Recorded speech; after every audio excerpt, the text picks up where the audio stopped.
Ngomong dong. Assalamualaikum warahmatullahi wabarakatuh. Perkenalkan kami dari kelompok Smart Ethic Team dari 2TRK.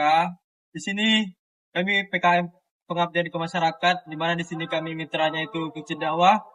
Kegiatannya itu yang pertama kami melakukan pembersihan pada Masjid Dakwah, lalu selanjutnya dilanjutkan dengan edukasi ke masyarakat sekitar Masjid Dakwah. Saksikan kegiatan kami selanjutnya. Masjid adalah rumah ibadah yang menjadi tempat kita bersujud, belajar dan mempererat kebersamaan.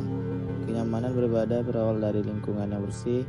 Berangkat dari kepedulian itu, kami melaksanakan kegiatan pengabdian kepada masyarakat dengan tema menjaga kebersihan masjid dan menumbuhkan kepedulian bersama.